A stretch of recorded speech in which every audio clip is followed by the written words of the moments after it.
Hello friends, welcome to my channel Rahul classes. आज हम लोग क्लास 10th एक्सरसाइज 6.1 का क्वेश्चन नंबर 1 करेंगे। क्वेश्चन है कि कोष्ठकों में दिए गए शब्दों में से सही शब्दों का प्रयोग करते हुए रिक्त स्थानों को भरिए। पहला क्वेश्चन है कि सभी वृत्त डैश होते हैं, सर्वांगसम या समरूप। सर्वांगसम को कॉन्ग्रुएंट कहते हैं, समरूप को सिमिलर कहते हैं। तो मैंने पिछले क्लास में, अगर पीछे का वीडियो आपने इंट्रोडक्शन क्लास नहीं किया है तो जाकर देखे, आप समझ पाएंगे कि सर्वांगसम और समरूप में क्या डिफरेंस है।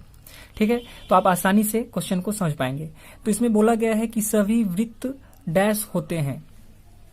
तो अगर देखा जाए तो सभी वृत्त, अगर मैं यहाँ पे बोला गया है सभी वृत्त, यहाँ पे कोई सेम वृत्त की बात नहीं किया गया है। सभी वृत्त बड़े भी बड़े होंगे, उससे भी बड़ा हो सकता है। तो सपोज हमने क्या किया है कि एक सर्कल लिया है जिसका रेडियस हमने मान लीजिए 3 सेंटीमीटर माना है।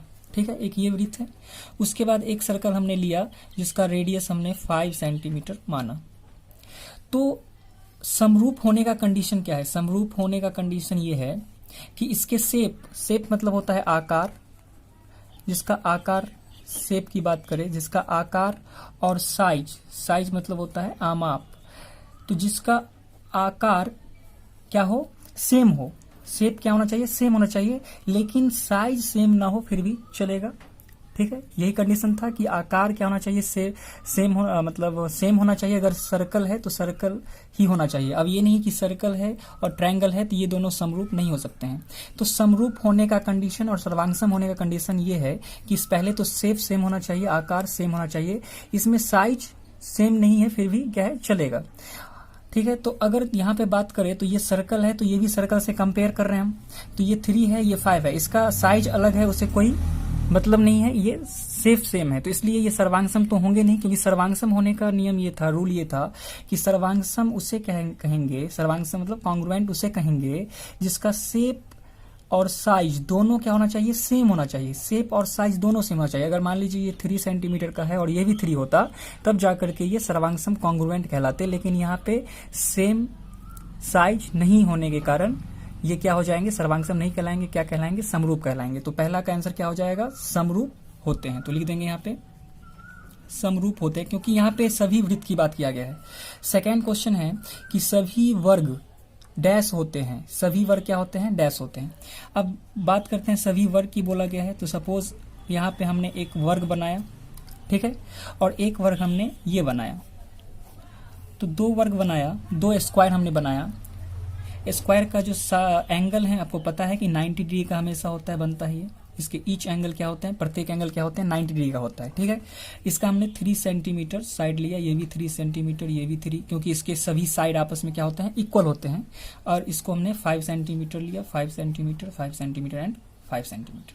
ठीक है, तो अगर मैं इसका नेमिंग कर दूं ABCDEFGH, तो देखा जाए तो ये एंगल इसके इक्वल है, सी एंगल इसके इक्वल है, ए एंगल इसके इक्वल है। मतलब एंगल सभी क्या है, आपस में इक्वल हैं। तो एंगल सभी आपस में इक्वल होना चाहिए, क्योंकि इसमें बोला गया है कि शेप, तो अगर देखा जाए शेप तो सेम है।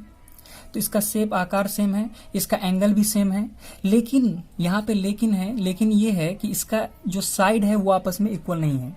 अगर साइड भी आपस में इक्वल हो जाता, साइज भी मतलब साइज अगर सेम हो जाता, तब तो ये सर्वांगसम कहला सकते थे। लेकिन यहाँ पे साइज सेम नहीं है। मतलब क्या, अगर देखा जाए, और एक और कंडीशन है समरूप होने का। समरूप होने का कंडीशन ये है कि इसके साइड का रेशियो सेम होना चाहिए। साइड का रेशियो अगर हम बात करें AD/EG का, AD/EG तो क्या है, 3/5 होगा। ऐसे ही AB/GH की बात करें तो ये क्या हो जाएगा, 3/5 होगा। अगर DC/EF की बात करें तो क्या हो जाएगा, 3/5 होगा। एंड CB या BC बोलिए, BC/FH की बात करें, FH की बात करें तो ये भी क्या हो जाएगा, 3/5 हो जाएगा। तो देखा जाए तो सभी का रेशियो क्या है, सेम है। तो जब सभी का रेशियो सेम हो जाए, इसके साइड का रेशियो सेम हो जाए, तो ये समरूप कहलाएंगे। तो इसलिए ये भी सभी वर्ग क्या होंगे, सर्वांगसम नहीं होंगे, क्या होंगे, समरूप होंगे। तो इसके आंसर क्या हो जाएगा, समरूप होगा। इसके बाद थर्ड की बात करें तो इसमें बोला गया है कि सभी डैश त्रिभुज समरूप होते हैं। सभी डैश त्रिभुज, अगर हम समद्विबाहु त्रिभुज की बात करें, समद्विबाहु त्रिभुज किसे कहते हैं, आइसोसेलेस ट्रायंगल कहा जाता है। अगर बात करें, एक मान लीजिए कि ये ट्रायंगल है और एक ये ट्रायंगल है। अगर हमने ABC इसके नेमिंग किया ABCDEF,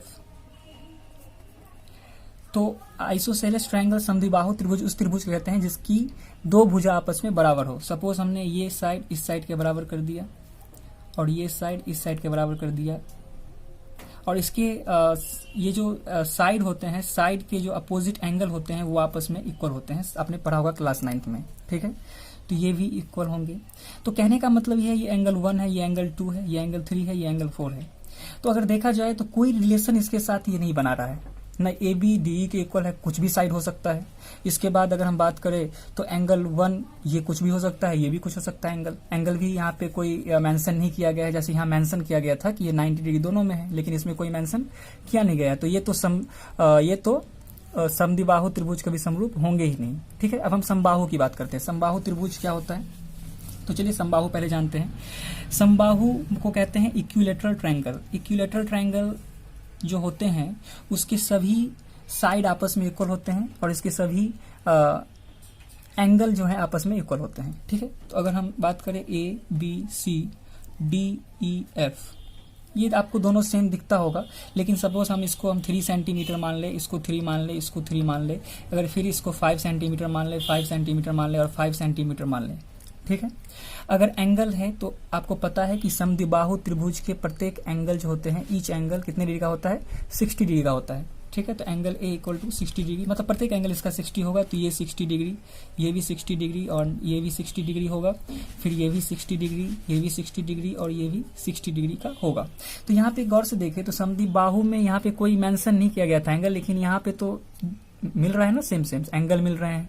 उसके बाद अगर आप रेशियो निकालना चाहे तो AB/DE 3/5, BC/EF 3/5, AC/DF क्या हो जाएगा 3/5। तो इसके रेशियो भी क्या है, सेम है। तो इस कंडीशन में ये दोनों त्रिभुज क्या हो जाएंगे, समरूप हो जाएंगे। तो कहने का मतलब है कि आपका जो इसमें समद्विबाहु त्रिभुज जो है वो नहीं होगा, क्या हो जाएगा, समबाहु त्रिभुज समरूप होंगे। तो लिखेंगे सभी समबाहु त्रिभुज समरूप होते हैं, ठीक है। इसके बाद फर्स्ट का लास्ट क्वेश्चन है कि भुजाओं की समान संख्या वाले दो बहुभुज समरूप होते हैं यदि उनके संगत कोण, इनके कॉरस्पॉन्डिंग एंगल क्या हो, बराबर हो। जैसा कि आप यहाँ देख रहे हैं कि एंगल यहाँ पे क्या है, सेम। इसका एंगल D के इक्वल है, एंगल B एंगल E के इक्वल है, एंगल C एंगल F के इक्वल है। तो एंगल इक्वल होना चाहिए, मतलब बराबर होना चाहिए। तो यहाँ पे क्या हो जाएगा, उनके संगत कोण क्या हो, बराबर हो तथा उनकी संगत भुजाएं समानुपाती हो, जैसा कि आपने यहाँ पे रेशियो देखा, कि 3/5 3/5 3/5 सभी का रेशियो सेम था, सभी साइड के आपस में रेशियो सेम थे, मतलब समानुपाती थे।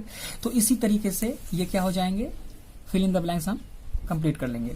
तो आई होप ये क्वेश्चन आपको समझ में आया होगा। अगर समझ में आया तो दिल से लाइक करें।